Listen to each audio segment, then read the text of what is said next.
I never imagined the woman sitting across from me would ask me to become her husband, especially not Sophia Sterling. She was the kind of woman whose name appeared in business magazines. Beautiful, intelligent, powerful, and rich enough to buy the building where my tiny design company operated.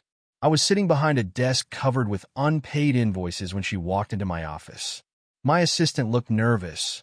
"Mr. Carter, this is Sophia Sterling." I stood immediately.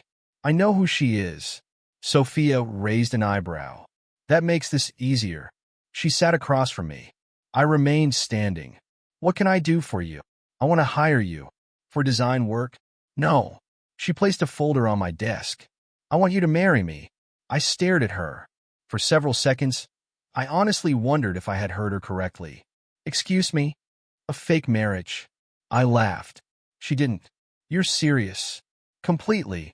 I sat down slowly. "Sophia, I don't think this is something you can solve with a business contract." "Actually, it is." She opened the folder. Inside was a copy of her grandfather's will. My grandfather created a condition for inheriting Sterling Holdings. I read the document. Then I looked at her. "He requires you to be married before your 20th birthday." "Yes. And if you aren't, control of Sterling Holdings passes to my cousin Victor." I knew the name. Victor Sterling had appeared in business news several times. He was ambitious, charming, and completely ruthless. "He wants your company. He wants everything." Sophia's voice remained calm, but I noticed the tension in her hands. "He has already started removing people who support me. Why don't you fight him legally?" "Because my grandfather's will is legally binding." She leaned forward. "If I'm married before my birthday, I keep control." I looked at her. "And you want me?" "I need someone independent." "Why me?" "Because you don't belong to my world." I almost laughed. "That's your reason? You don't want my family's money." I looked at the unpaid bills scattered across my desk.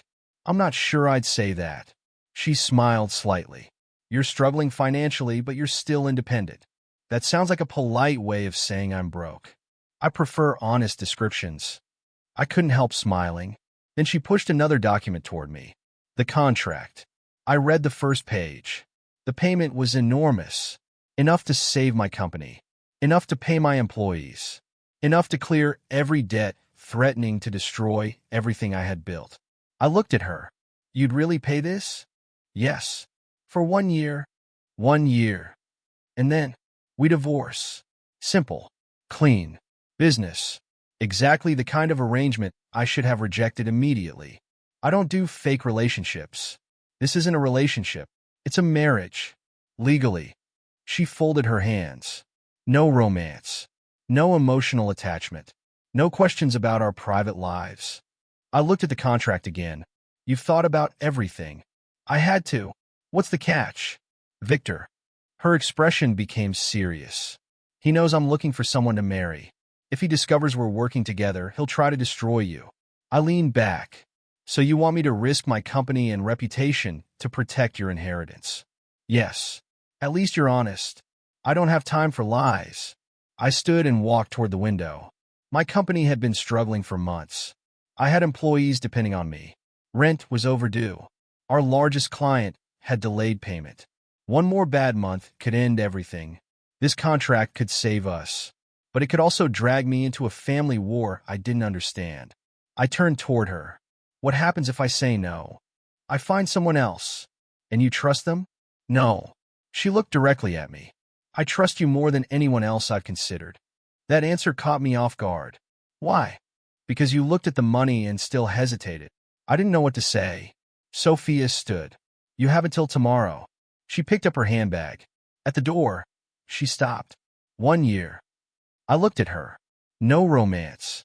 No romance. No emotional attachment. Agreed. No questions about your private life. Agreed. And no interference in my company. Agreed. She smiled. "Then we have a deal." I shook my head. "We don't yet."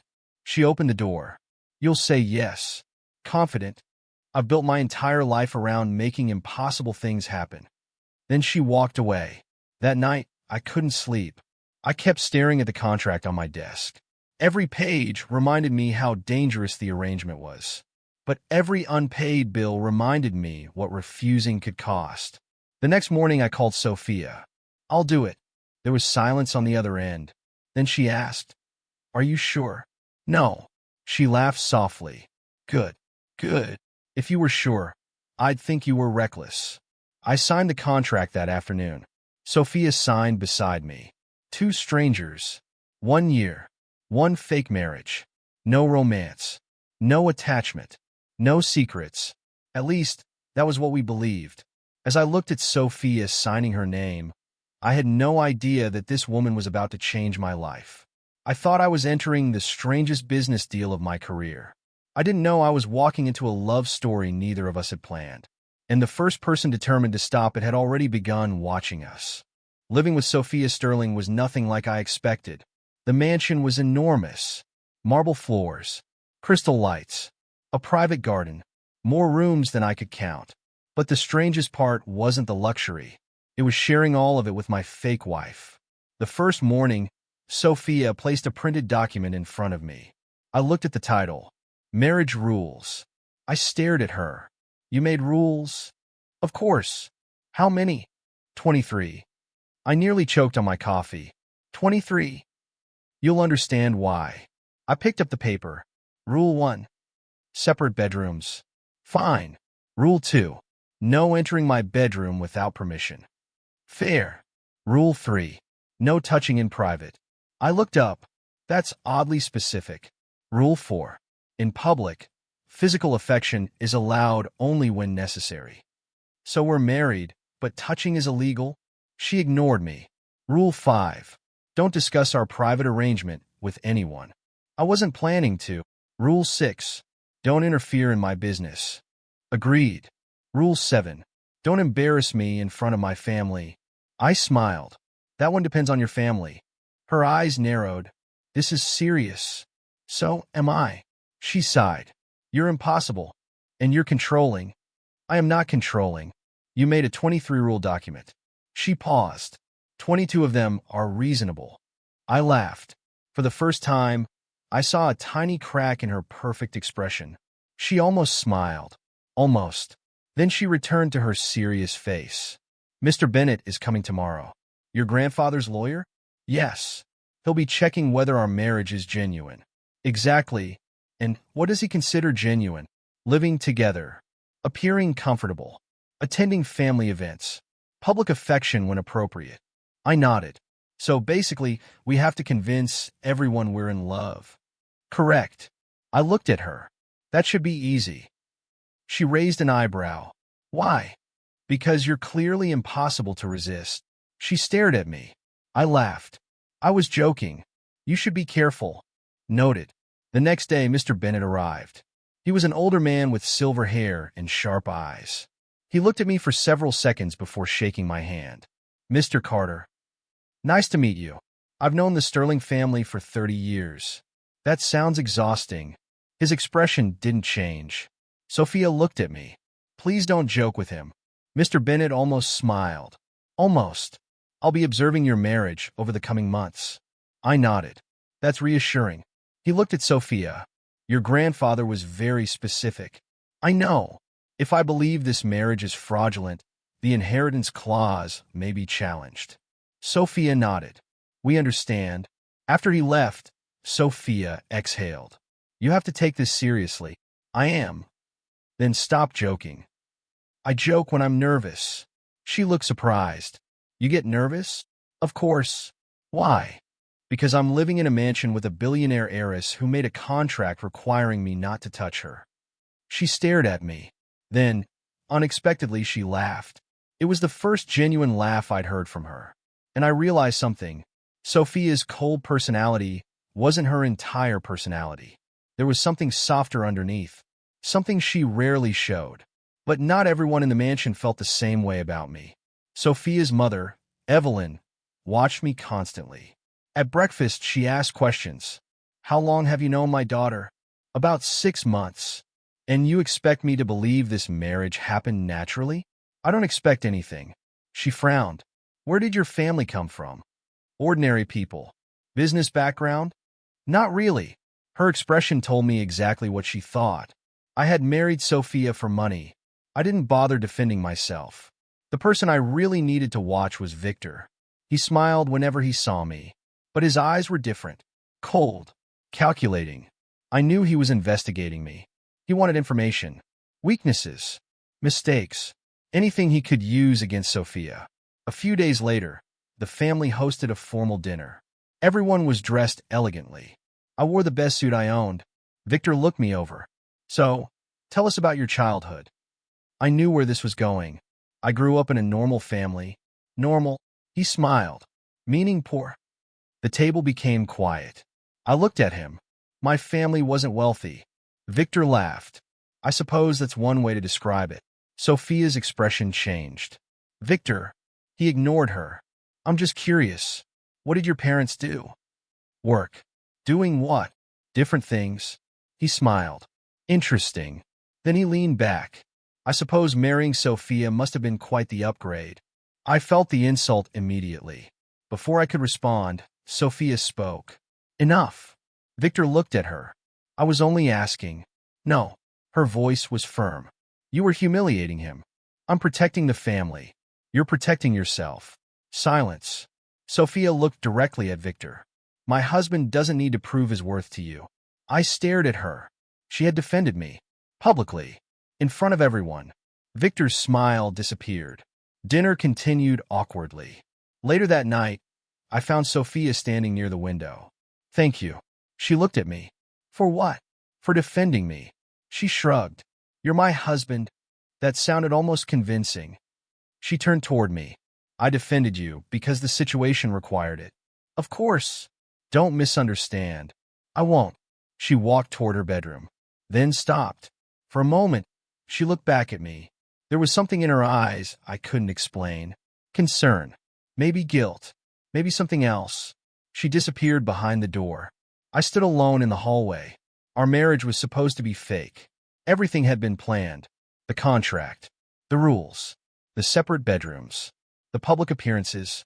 But that night, I began wondering whether Sophia was starting to forget which parts were real and which parts were supposed to be fake. Our fake marriage was supposed to become easier with time. Instead, it became more complicated. At first, Sophia and I had followed every rule. Separate bedrooms. Separate schedules. Minimal physical contact. No unnecessary conversations. But somehow, without either of us noticing, the rules began disappearing. It started with breakfast. One morning, I walked into the kitchen and found Sophia already sitting at the table. She looked at me. You're late. I checked the clock. It's 7 in the morning. You said you'd be here at 6:30. I don't remember making that promise. You did. I sat across from her. You've been keeping track? She looked away. I simply noticed. I smiled. Sure. A few minutes later, we were arguing about coffee. You put too much sugar in it, she said. You drink yours without sugar. Exactly. That's why yours tastes terrible. She stared at me. Then she laughed. I laughed too. Neither of us realized how strange it was. We were supposed to be pretending to be a married couple. But somehow, we were starting to behave like one. We argued about food. We complained about work. We watched movies together. Sometimes we stayed awake talking long after midnight. And slowly, Sophia started telling me things she had never told anyone. One night, we were sitting on the balcony. The city lights stretched below us. I asked, "Why are you so afraid of losing control?" She remained silent for a moment. Then she said, "My father died when I was young." I looked at her. I didn't know. Most people don't. She looked down at her hands. After he died, everything changed. Your family. My mother became distant. My grandfather took control of the business. Everyone around me kept saying everything would be fine. She smiled sadly. But I learned something. What? People can disappear without warning. I understood. So you try to control everything. She nodded. If I control everything, nothing can surprise me. I looked at her. That sounds exhausting. It is. She laughed softly. What about you? I told her about my former business partner. He had betrayed me, taken money, destroyed contracts, left me responsible for the damage. That was why your company failed. Yes. She looked genuinely shocked. You never told me. You never asked. She became quiet. I'm sorry. I shrugged. It's in the past. But it changed you. It did. How? I looked at the city. It taught me that trusting someone is a risk. Sophia stared at me. Then why do you trust me? I smiled. I don't. She laughed. That's reassuring. But I'm trying. Her smile slowly disappeared. For some reason, that answer mattered to both of us. A few weeks later, Sophia pushed herself too hard. She had meetings all day, then a board presentation, then dinner with investors. By midnight, she was still working. You need to sleep, I told her. I'll sleep when this is finished. You said that 3 hours ago. I have work. You also have a body. She ignored me. The next morning, I found her unconscious on the couch. I panicked. Sophia. She didn't respond immediately. I called the doctor. She had exhausted herself. Nothing serious, but she needed rest. I stayed beside her. I brought water, checked her temperature, made sure she took her medicine. I barely slept that night. When she finally opened her eyes the next morning, she looked confused. You stayed? Obviously. You didn't have to. I know. She stared at me. Why do you care so much? I hesitated. Then I answered honestly. Because you're my wife. Her eyes softened. Even if the marriage is fake, I looked at her. Even if it's fake. She looked away. Neither of us spoke. But something had changed. I could feel it.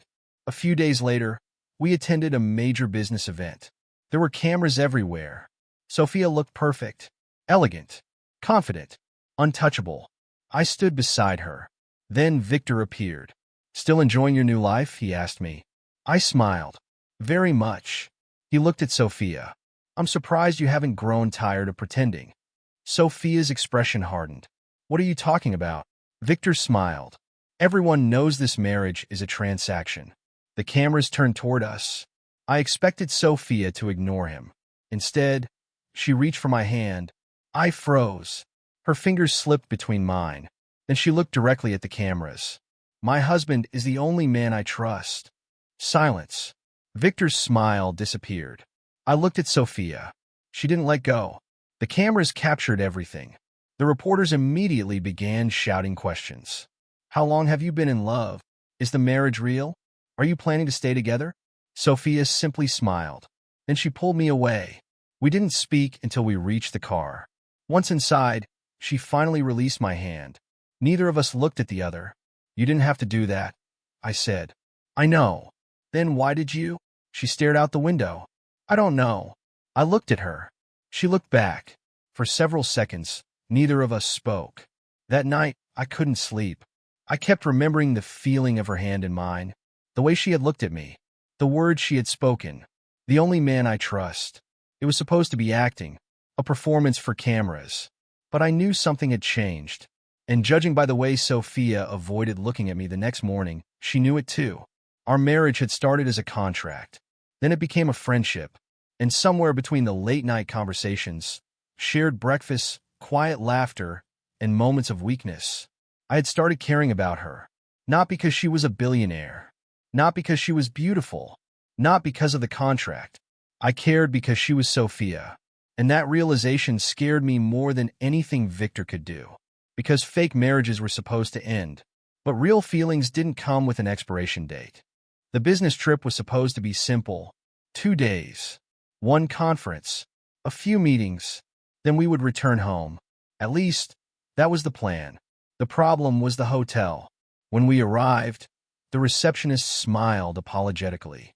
Mr. and Mrs. Sterling, I'm afraid there has been a mistake with your reservation. Sophia frowned. What kind of mistake?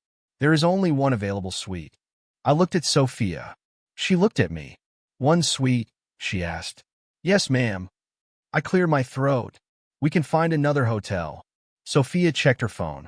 Everything nearby is booked because of the conference. She sighed. Fine. I stared at her. Fine. We're adults. That doesn't make this less awkward. She smiled. Are you nervous? No. You're lying. Maybe. The suite was enormous. Unfortunately, it had only one bedroom. I immediately grabbed a pillow. I'll sleep on the couch. Sophia shook her head. You'll destroy your back. I'll survive. She looked at the bed, then at me. We can share it. I nearly dropped the pillow. You're serious? It's a king-size bed. I stared at her. This is how people end up breaking rules. She smiled. Then don't break them. That night, we lay on opposite sides of the bed. Neither of us slept. Finally, Sophia whispered, "Are you awake?" "Yes. Of course." I turned toward her. "What?" She was staring at the ceiling. "I feel safe when you're around." "I didn't expect that." "You do." She nodded. "I don't know why." I smiled. "Maybe because I'm extremely intimidating." She laughed softly. "Definitely." Then she became serious. "When I'm with you, I don't have to pretend." I looked at her. "You don't have to pretend with me." "I know." Silence filled the room. Then I said the words I've been avoiding. "I don't see you as my business partner anymore." She turned toward me. "What do you see me as?" I swallowed. "My wife." Her eyes softened. "Even though our marriage started with a contract, that's the problem." She moved slightly closer. "What problem?"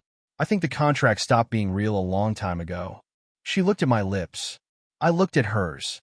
For one moment, the entire world disappeared. We leaned toward each other. Our faces were inches apart. Then Sophia stopped. "The contract." I closed my eyes. Right. We moved apart. Neither of us slept much that night. But something between us had changed permanently. Back home, Victor was already working on his next move. He had discovered the truth. Our marriage wasn't originally romantic. It was a contract, and somehow he had obtained a copy of the agreement. He called Sophia. "I know everything." Her expression changed. "What do you want?" "Control of Sterling Holdings." "No." Then I released the contract. Sophia's voice became cold. "You won't destroy my husband. I'll destroy both of you." She hung up. Victor didn't stop. He went directly to Evelyn. Within hours, the truth was exposed. Evelyn confronted us in the mansion. "You lied to me." Sophia stood beside me. "Mother, you married him for money." "That isn't true. The contract says otherwise." I remained silent. Evelyn turned toward me. "Leave." Sophia stepped forward. "Mother, you deceived this family." "I didn't." "You entered this house, pretending to be her husband." Sophia's voice shook. At first, Evelyn stared at her. "What does that mean?" Sophia took a breath. "It means the marriage started as a contract." My heart stopped. "But it isn't one anymore." Evelyn looked at her. "You expect me to believe that?" Sophia reached for my hand. "I love him." The room became completely silent. I looked at her. She continued. "I didn't expect this to happen." She squeezed my hand. "I didn't plan it." Evelyn stared at us. "You love him?" "Yes." "With everything that happened?" "Yes." Victor stood near the doorway, watching. He had expected Sophia to deny everything. Instead, she had admitted it. Evelyn looked at me. "You knew?" "Yes." "And you still stayed?" "Yes." She shook her head. "I don't understand either of you." Neither did I. But I knew I didn't want to walk away. Evelyn left. Victor followed. The mansion became silent. Sophia and I stood alone. For several seconds, neither of us spoke. Finally, she looked at me. "Do you regret marrying me?" I smiled. "No. Even now. Especially now." Her eyes filled with tears. "I thought you'd hate me." "I could never hate you." She stepped closer. "I was so afraid." "Of what?" "That you would leave once everyone knew the truth." I shook my head. "You're not getting rid of me that easily." She laughed through her tears. Then she became serious. "I don't want this to be fake anymore." "Neither do I." She looked into my eyes. "Then tell me." "Tell you what?" "That you love me." I smiled. "I love you." She closed her eyes for a second. Then she whispered, "Good." Before I could say anything else, Sophia stepped forward and kissed me. It wasn't part of a contract. There were no cameras, no family members, no business strategy, no inheritance waiting on the other side. Just Sophia.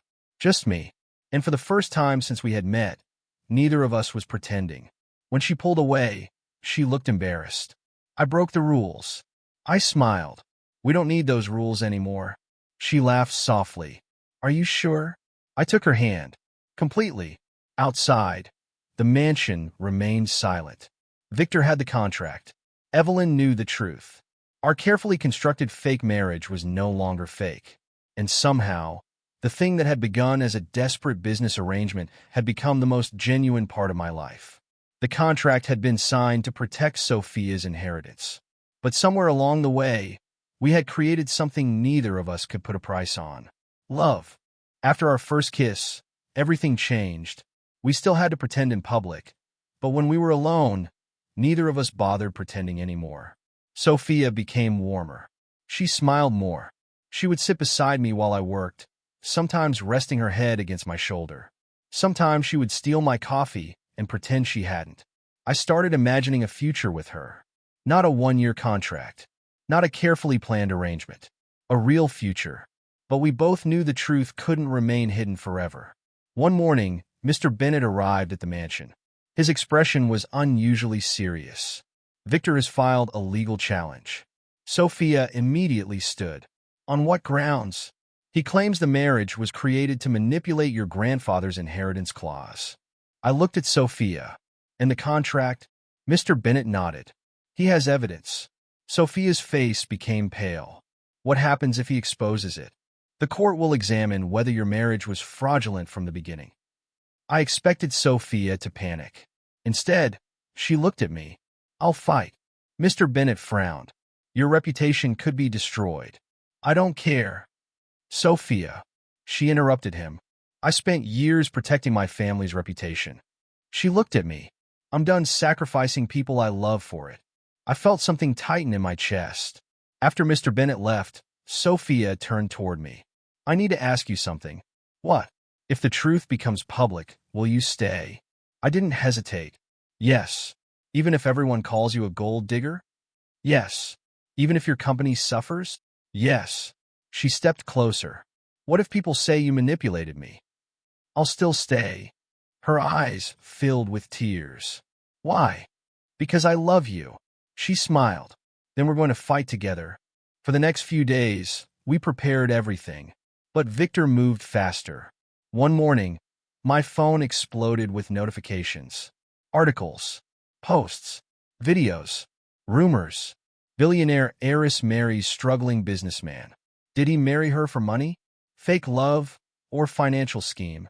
Someone had leaked information about my financial struggles, my company's early failures, my debts, old photographs, everything.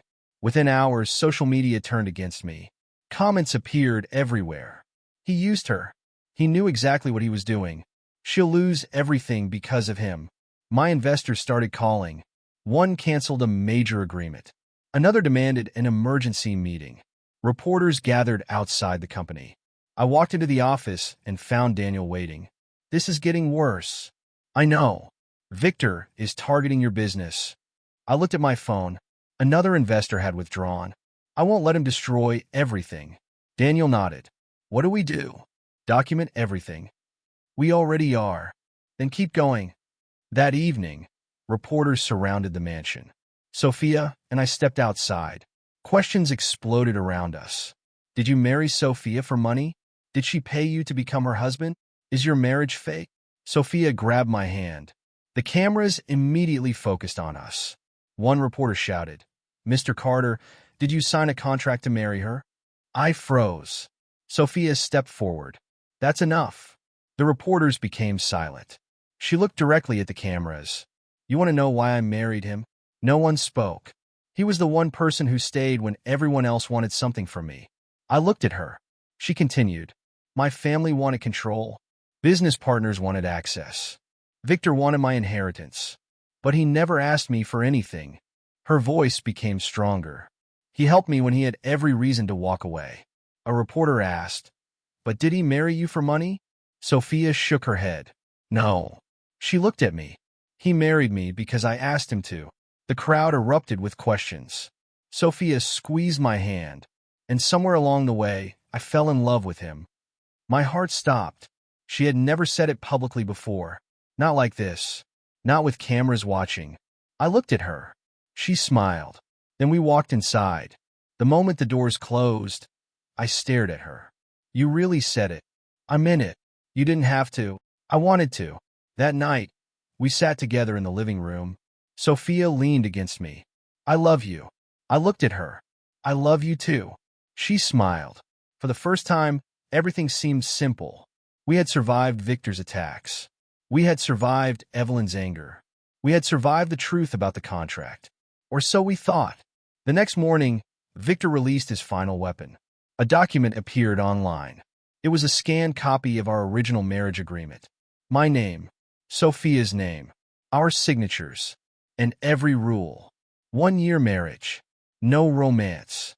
No emotional attachment. Divorce after 1 year. The internet exploded. Reporters immediately surrounded the mansion again.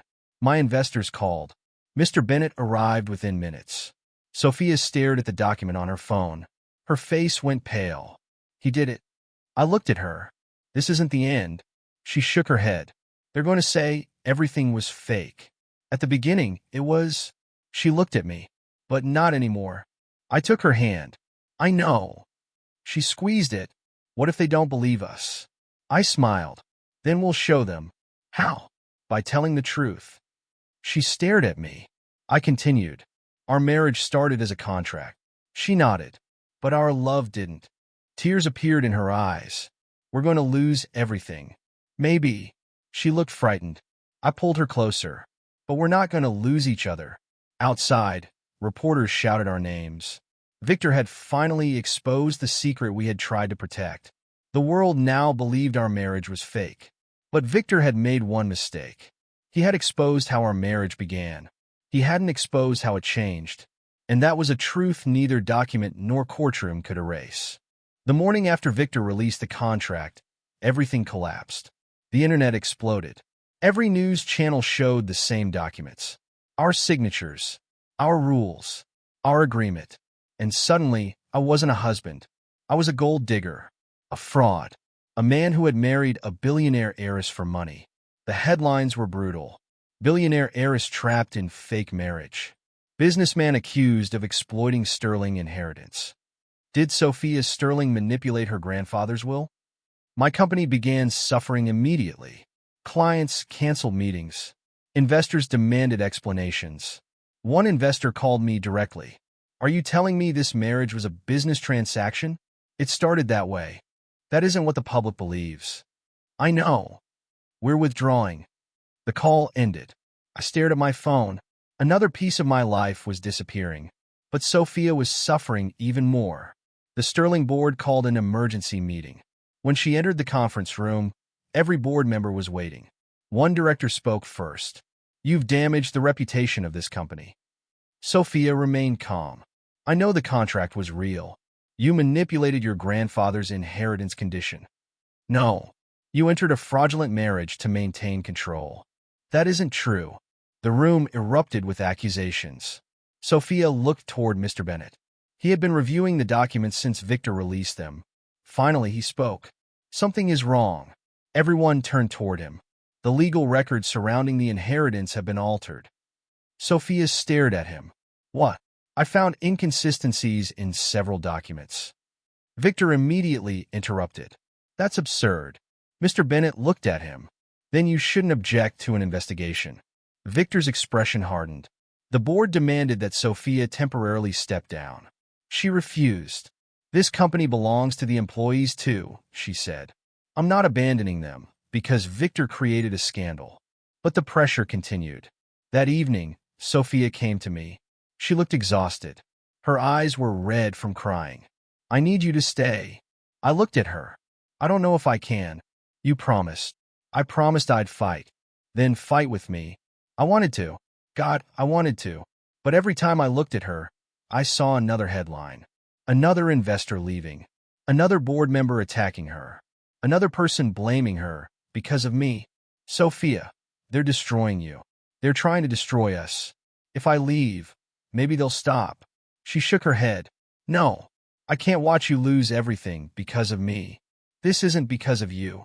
It started because of me. She stepped closer. It started because I asked you to marry me. And I said yes. I know. Then we both chose it. Tears rolled down her cheeks. Please don't leave. I closed my eyes. Those words nearly broke me, but I believed leaving was the only way to protect her. I love you. She froze. But I can't stay and watch you lose your family, your company, and your future because of me. She grabbed my hand. Then let me decide. I can't. You're making the decision for me. I looked at her. I've spent too much of my life watching people make decisions for you. Her eyes filled with pain. And now you're doing it too. That sentence hurt more than anything, but I still walked away. I returned to my small apartment, the same kind of place where I had lived before Sophia entered my life. I started working again.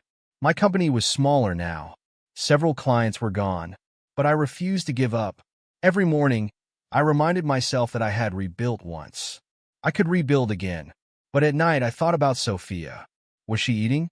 Was she sleeping? Was Victor hurting her? I tried not to call. I tried to stay away. Then, several days later, Daniel entered my office holding a folder. You need to see this. I looked up. What is it? Evidence. He placed the folder on my desk. Victor arranged the leak. I stared at him. We already knew that. Not like this. He opened the folder. These documents prove Victor secretly obtained copies of the contract and altered several legal records before releasing them. I studied the evidence. What did he alter? The inheritance documents. My stomach tightened. So he made it look like Sophia planned everything. Daniel nodded. He manipulated the records to suggest she deliberately created the fake marriage to control her grandfather's inheritance. I stared at the pages. The contract itself was real. But Victor had changed other documents. He had created a story around it. A story that made Sophia look guilty. She didn't do this. No. She never manipulated the will. No. I stood. The anger inside me was different this time. It wasn't about revenge. It wasn't about money. It was about the woman I loved being framed for something she hadn't done. Daniel watched me. You're going back. I picked up my coat. Yes. You just left her. I know. You said you wanted to protect her. I was wrong. I looked at the evidence again. I thought protecting Sophia meant disappearing. Daniel nodded. And now? I looked toward the door. Now I understand.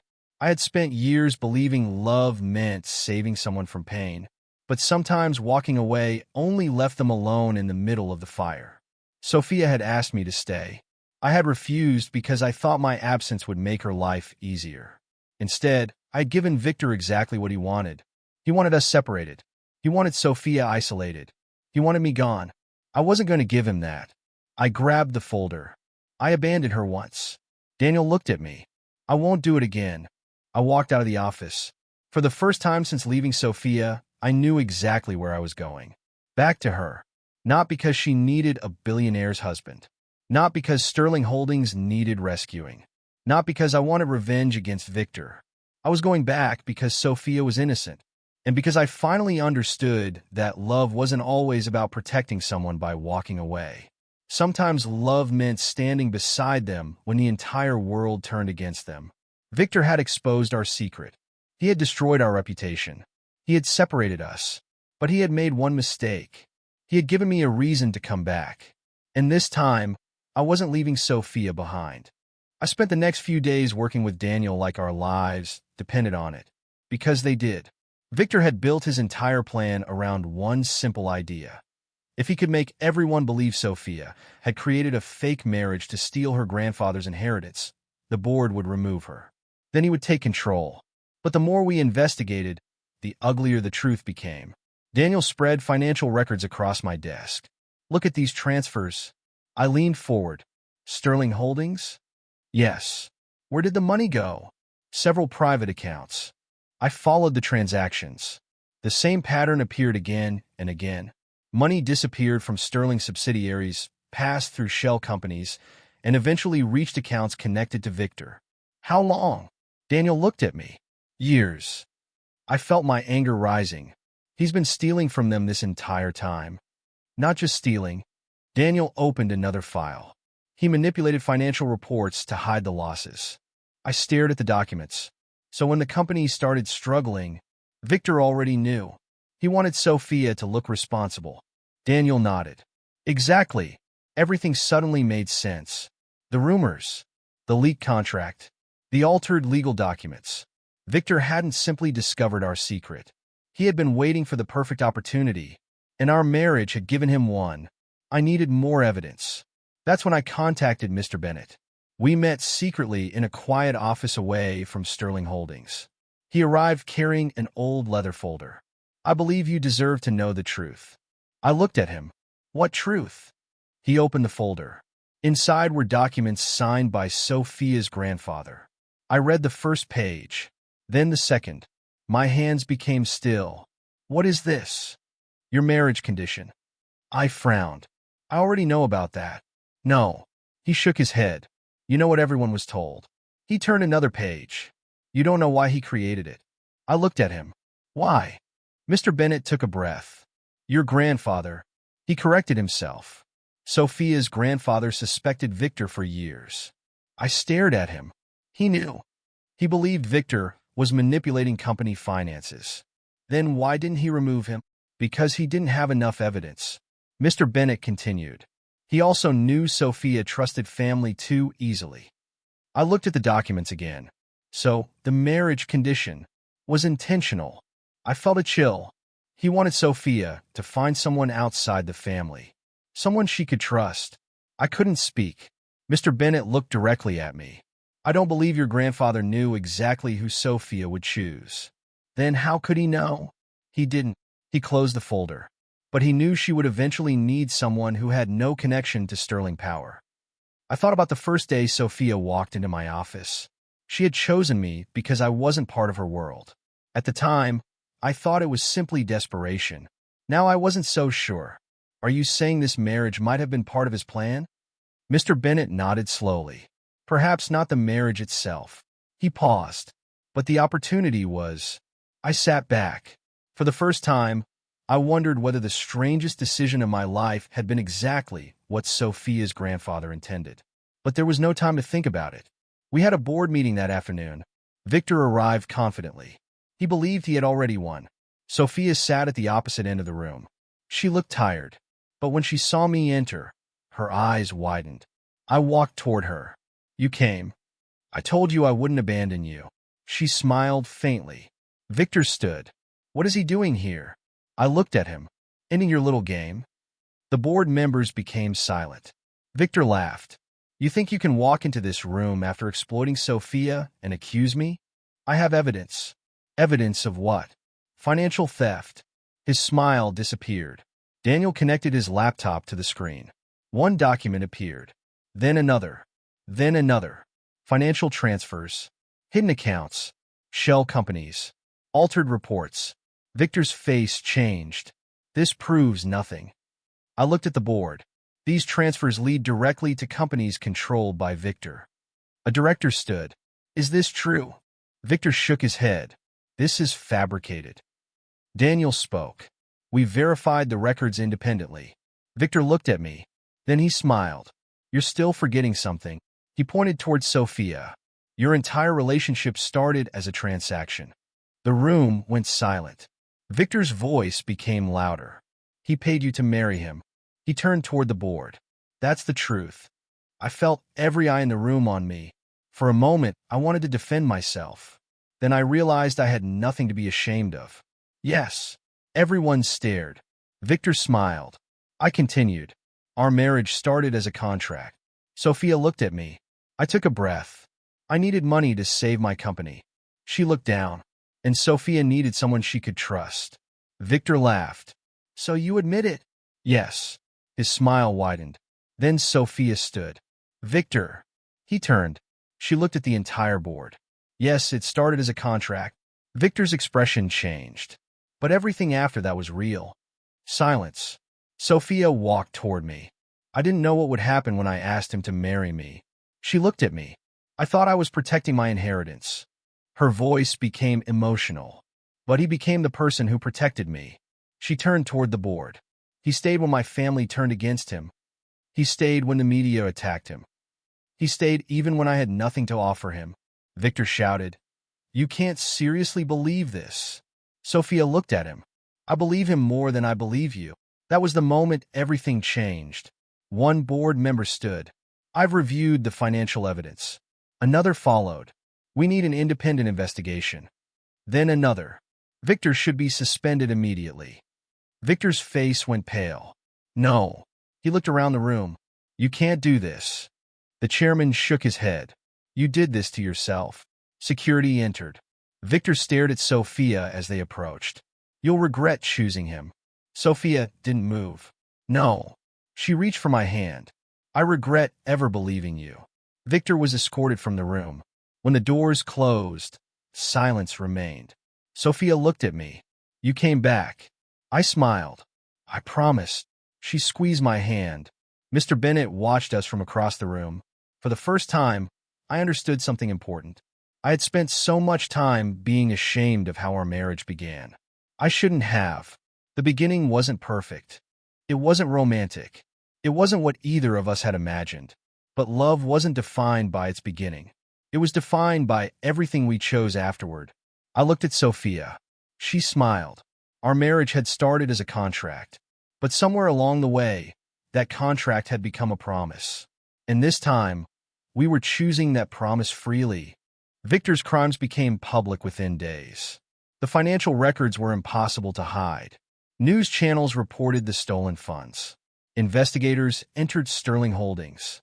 Victor's private accounts were frozen, and the board officially removed him from the company.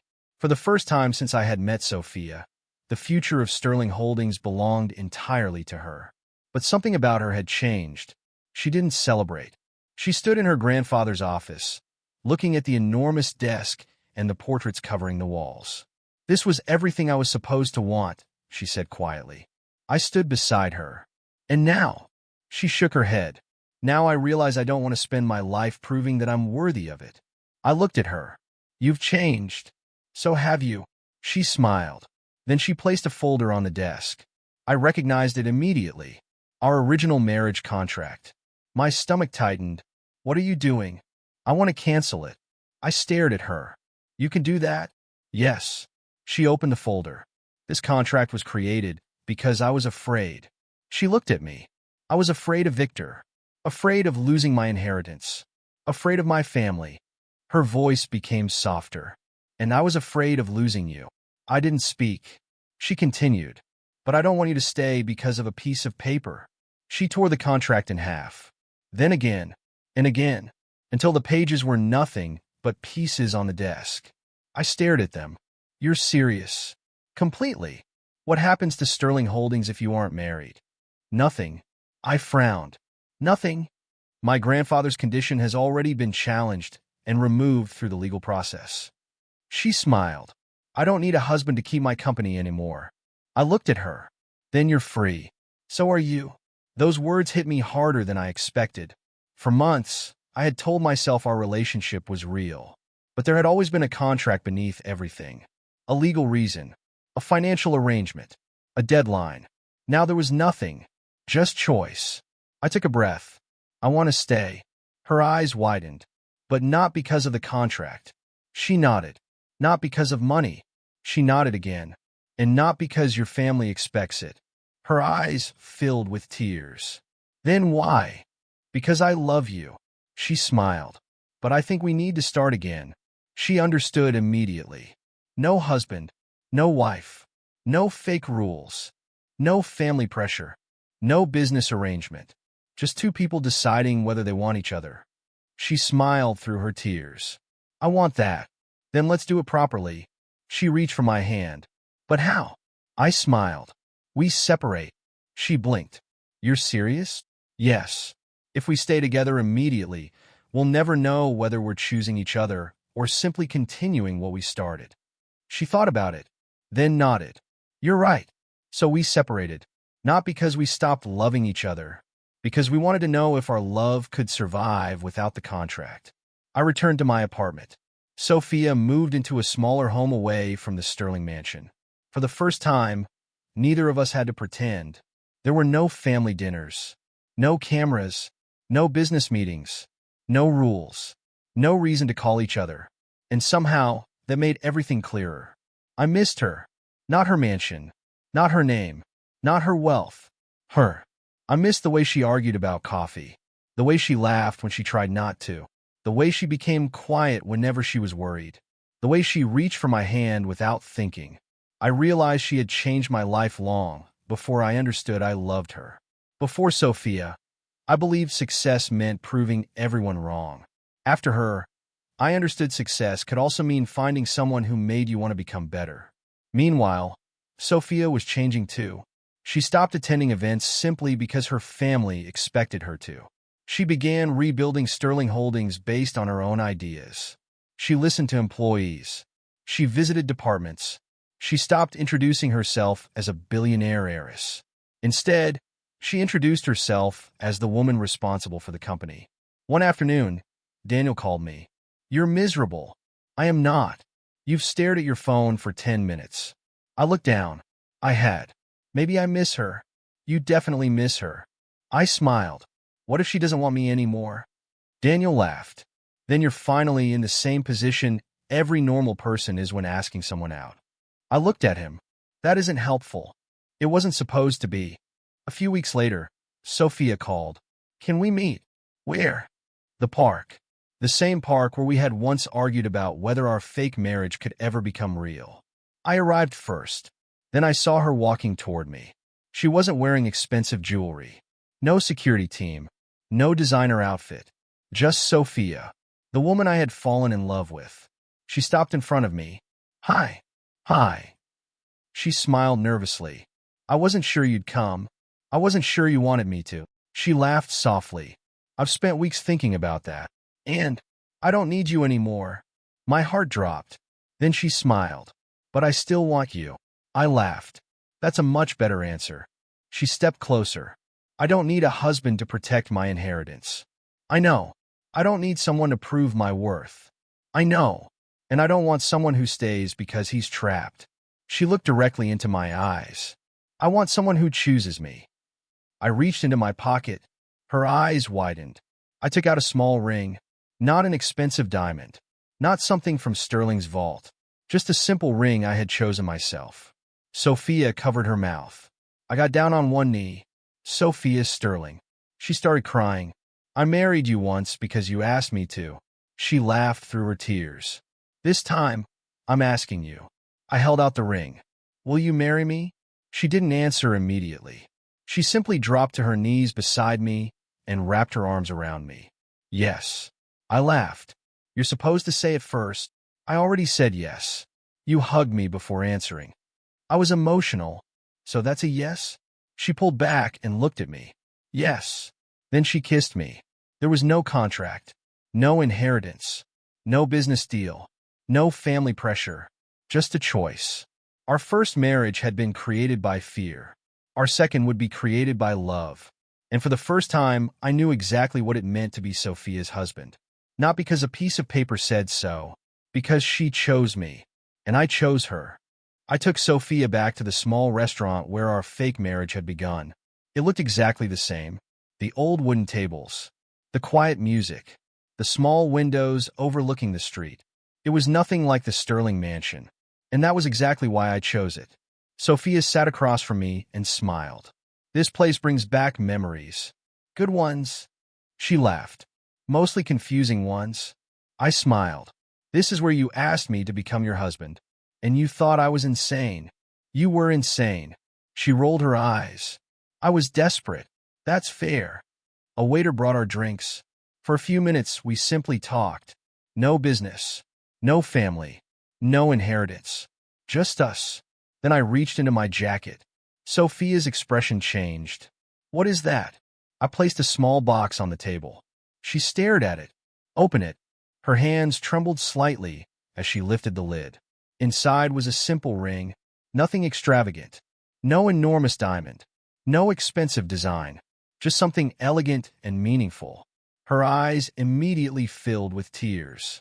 "Sophia," I said quietly, "the first time you asked me to marry you, you gave me a contract."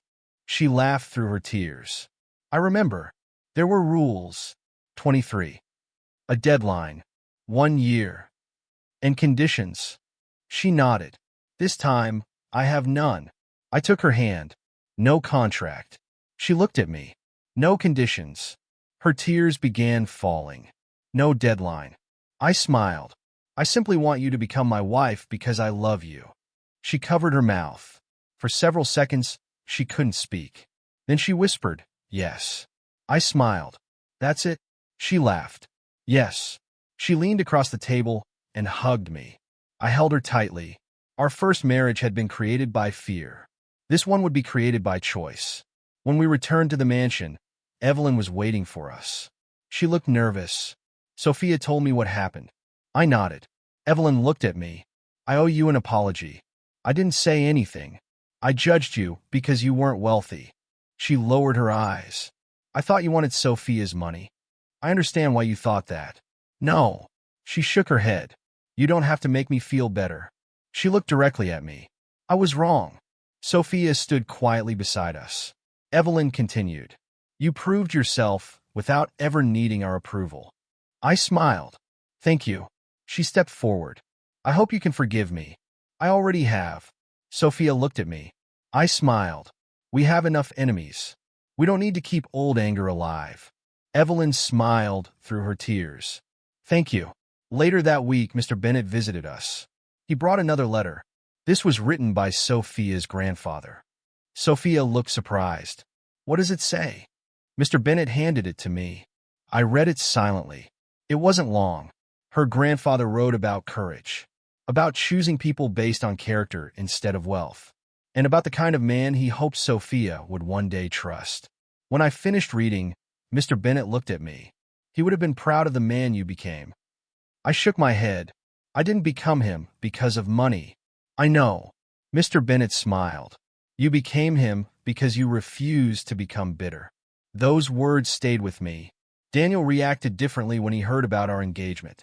He stared at the ring. You two are unbelievable. Sophia laughed. What? He pointed at us. You started with a fake marriage contract. I smiled. And somehow created the most complicated real relationship I've ever seen. Sophia laughed harder. He's not wrong. Daniel shook his head. I've watched you two fight, separate, reunite, nearly destroy each other's lives, save each other's lives, and somehow end up engaged. I smiled. Sounds romantic. It sounds exhausting. We decided to keep the wedding small. No massive ballroom. No hundreds of guests. No business executives. No media. Just the people who truly mattered. Sophia loved the idea. For once, she wasn't planning a wedding for the sterling name. She was planning one for herself. But as the wedding approached, I noticed Sophia becoming quieter. One evening, we sat together outside her home. She held my hand. Can I ask you something? Anything. Are you sure? About what? Me. I looked at her. She stared at our hands. You've been through so much because of me. I shook my head. Because of us. She swallowed. Sometimes I wonder if one day you'll regret choosing a billionaire heiress. I smiled. Sophia. I mean it. She looked at me. You could have chosen anyone. I know. You could have had a simpler life. I know. And instead, you chose me. Yes. She looked confused. Why? I lifted her hand to my lips. Because I never fell in love with your money. Her eyes filled with tears. I fell in love with the woman who slowly learned to trust me. She looked away. The woman who defended me when everyone else laughed at me. I continued. The woman who chose me even when choosing me cost her everything. A tear slipped down her cheek. And the woman who eventually learned that she didn't need a contract to make someone stay. She smiled. I was so afraid. I know. I thought love meant never losing control. And now, she looked at me. Now I think love means trusting someone enough to let them choose. I kissed her forehead. Then you don't have to worry. Why? Because I'm choosing you. She rested her head against my shoulder. For a long time, neither of us spoke. The city lights shimmered around us. There was no contract between us anymore. No inheritance waiting. No family pressure. No deadline. Just two people who had once entered a fake marriage for completely different reasons. And somehow, after everything we had survived, we had found something real. Sophia squeezed my hand. I love you. I smiled. I love you too. She looked at me. Ready for our real wedding? I laughed. Only if there are fewer than 23 rules.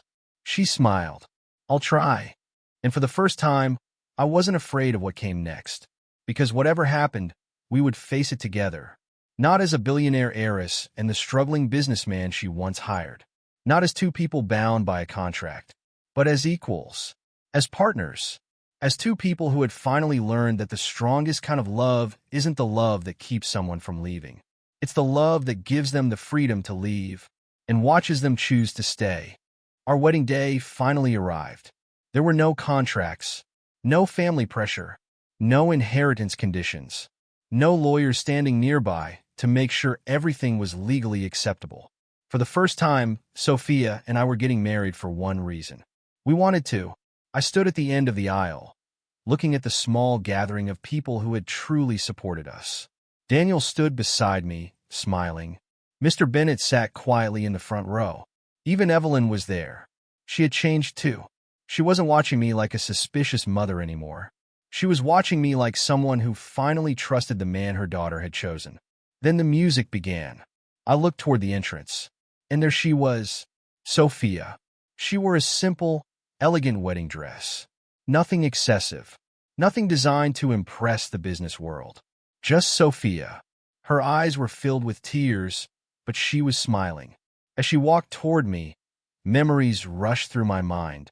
I remembered the first day she entered my tiny office. I remembered the folder she placed on my desk. The contract. The rules. The payment. The one-year deadline. I remembered staring at her and thinking she was completely insane.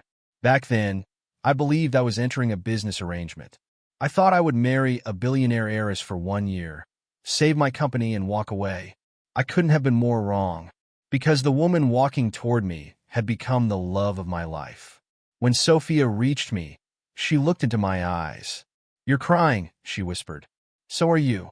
She laughed softly. "I can't help it." I took her hand. I never imagined this day. Neither did I. The ceremony began. The words were simple. The promises were simple. But every word carried more meaning than the contracts we had once signed. When it was time for Sophia to speak, she took a deep breath. I once believed I needed a husband to protect my inheritance. Her voice trembled slightly. I thought wealth could protect me from losing everything. She looked at me. "Then I met you." The room became silent. "You taught me that a person can lose money and still have dignity." She smiled through her tears. "You taught me that trust cannot be purchased." I squeezed her hand. "And you taught me that staying beside someone when life becomes difficult is more valuable than anything money can buy." Her voice became softer. "I don't need you to protect my inheritance." She looked directly into my eyes. "I only need you to walk beside me." I smiled. "I will." Then it was my turn. I looked at the woman beside me. "You were my fake wife at first." Everyone laughed softly. Sophia smiled. "And honestly, you were terrible at following your own rules." She laughed. "I know." I continued. "But somewhere between our arguments, late-night conversations, family problems, business disasters, and all the times we thought we had lost each other, I paused. You became real to me." Sophia's eyes filled with tears again. "You stopped being the woman I had a contract with." I looked at her. "You became the woman I wanted beside me even when there was no contract at all." I took a breath, and that's when I realized something. She waited. I didn't want 1 year. I smiled. I wanted forever. Sophia squeezed my hand. The ceremony continued. When we exchanged rings, there were no signatures afterward. No legal conditions beyond the marriage itself. No expiration date. Just a promise. When we finally kissed, everyone applauded. Daniel was louder than anyone. Finally, Sophia laughed against my shoulder. I whispered, "He waited a long time for this. He deserves the moment." After the ceremony, we spent the evening with the people closest to us. There were no business speeches, no investors, no reporters, no enormous corporate celebration. Just laughter, food, music, and memories. Later that night, Sophia and I stood outside together. She leaned against me. "Do you ever think about how strange our story is?" "All the time." She smiled. "You thought I was crazy." "I still do." She laughed. Good. I looked at her. Would you change anything? She became quiet. Maybe. What? I wish I had trusted you sooner. I nodded. I wish I had understood sooner that protecting someone doesn't always mean walking away. She took my hand. But we're here now. Yes. Years passed. Our lives changed. Sophia remained a powerful businesswoman, but she no longer measured her worth by sterling holdings. She built her own leadership style. She listened to employees. She made decisions based on responsibility rather than status. And I continued growing my company independently. I never wanted to become part of the Sterling Empire. Sophia respected that. We had separate careers, separate goals, separate identities, but one life together. Sometimes people asked how we met. Sophia would smile. Then she'd say, "It's complicated." I would laugh. Because it was. Our story had started with a contract, a fake marriage, a desperate business deal, 23 ridiculous rules. 1 year. But none of those things mattered anymore. Because somewhere between the arguments and laughter, the fear and trust, the separation and reunion, we had discovered something neither of us had expected. Real love. One evening, years after our wedding, Sophia and I returned to the small restaurant where she had first asked me to become her fake husband. We sat at the same table. She looked around. Do you remember? How could I forget? You almost said no. I should have. She smiled. Why? Because agreeing to marry you caused me more problems than anything I've ever done. She laughed. And yet, I reached across the table and took her hand. Best mistake of my life. She smiled. I looked at my wife, the billionaire heiress who had once offered me money to pretend to love her. Now she was simply Sophia, my partner, my best friend, my wife, the woman I had chosen freely, and who had chosen me back. Our story began with a contract, but contracts expire. Promises can be broken. Money can disappear. Companies can collapse. Status can vanish. What we built together survived all of that.